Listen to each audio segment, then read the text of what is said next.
चीन में एक और स्वास्थ्य संकट, ह्यूमन मेटाप्न्यूमोवायरस HMPV का खतरा। दोस्तों, क्या एक और बड़ी हेल्थ क्राइसिस शुरू होने वाली है?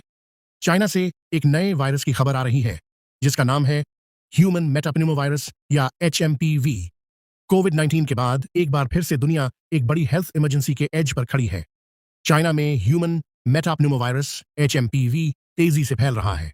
ये एक रेस्पिरेटरी वायरस है जो इंसान के लंग्स और ब्रीदिंग सिस्टम को डायरेक्टली अफेक्ट करता है। रीसेंट रिपोर्ट्स के मुताबिक हॉस्पिटल्स ओवरक्राउडेड हैं, लोग रेस्पिरेटरी इश्यूज के लिए मेडिकल हेल्प लेने रश कर रहे हैं और ओवरऑल सिचुएशन काफी सीरियस दिख रही है। सबसे बड़ी बात यह है कि चाइनीज गवर्नमेंट ने इस आउटब्रेक के बारे में ऑफिशियली ज्यादा कुछ रिवील नहीं किया। यह बिल्कुल वैसे ही लगता है जैसे कोविड-19 के शुरुआती दिनों में था। तब भी इंफॉर्मेशन देर से आई थी और इसका इम्पैक्ट दुनिया भर में देखने को मिला था। चाइना के कई बड़े शहरों में हेल्थ फैसिलिटीज पर प्रेशर बढ़ता जा रहा है। रिपोर्ट्स के मुताबिक ये वायरस ज्यादातर बच्चों और बुजुर्गों को निशाना बना रहा है, लेकिन किसी भी एज ग्रुप के लोग इससे सेफ नहीं है। इस बार एक और चीज नोटिसेबल है, इन्फ्लुएंजा ए और HMPV दोनों एक साथ फैल रहे हैं, जो सिचुएशन को और ज्यादा चैलेंजिंग बना रहा है। HMPV एक रेस्पिरेटरी वायरस है जो पहली बार 2008 में आइडेंटिफाई किया गया था। ये मोस्टली विंटर सीजन में ज्यादा एक्टिव होता है। शुरुआती सिम्टम्स काफी माइल्ड लगते हैं, जैसे सर्दी, खांसी, बुखार, थकावट। लेकिन सिवियर केसेस में ये एक्यूट रेस्पिरेटरी डिस्ट्रेस का कारण बन सकता है। सबसे ज्यादा रिस्क उन लोगों को होता है जिनकी इम्यूनिटी वीक होती है, जैसे बच्चे, खासकर जो 5 साल से छोटे हैं। 2 बुजुर्ग 60+ एज ग्रुप के लोग। 3 एग्जिस्टिंग हेल्थ इश्यूज जैसे डायबिटीज या हार्ट रिलेटेड प्रॉब्लम्स वाले लोग। अब सवाल उठता है कि अगर ये वायरस चाइना के बॉर्डर्स के बाहर फैलता है तो इसका इंपैक्ट क्या होगा?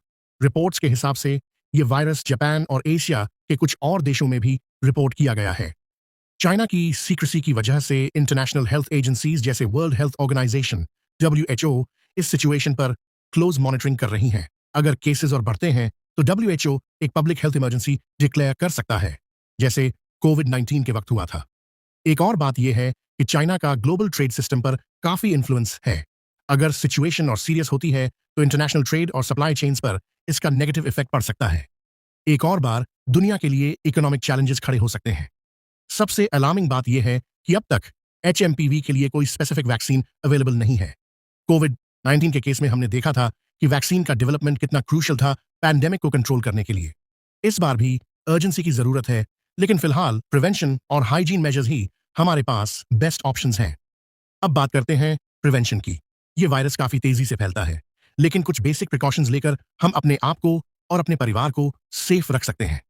मास्क पहनना, स्पेशली क्राउडेड एरियाज में, ये सिर्फ कोविड-19 के लिए नहीं बल्कि HMPV जैसे वायरसेस के लिए भी इफेक्टिव है। 2 hand hygiene, regular hand washing और सैनिटाइजर का यूज करें, खासकर जब आप पब्लिक प्लेसेस में हों। हेल्थी लाइफस्टाइल, आपकी इम्यूनिटी स्ट्रांग होना जरूरी है। बैलेंस्ड डाइट, हाइड्रेशन और रेगुलर एक्सरसाइज इसमें मदद करते हैं। कोल्ड सिम्टम्स को इग्नोर न करें। अगर आपको लगता है कि सर्दी या खांसी कॉमन है तो भी लाइटली न लें। सिवियर केसेस में तुरंत डॉक्टर से कंसल्ट करें। तो दोस्तों, अब सोचने की बात यह है कि क्या हमने कोविड-19 से कुछ सीखा है? क्या चाइना की सीक्रेसी एक और ग्लोबल पैंडेमिक की वजह बनेगी? ये सवाल हर किसी के दिमाग में है। आप इस सिचुएशन को कैसे देखते हैं? क्या आपको लगता है कि WHO को इस पर अब भी से एक्शन लेना चाहिए? नीचे कमेंट्स में अपनी राय जरूर दें।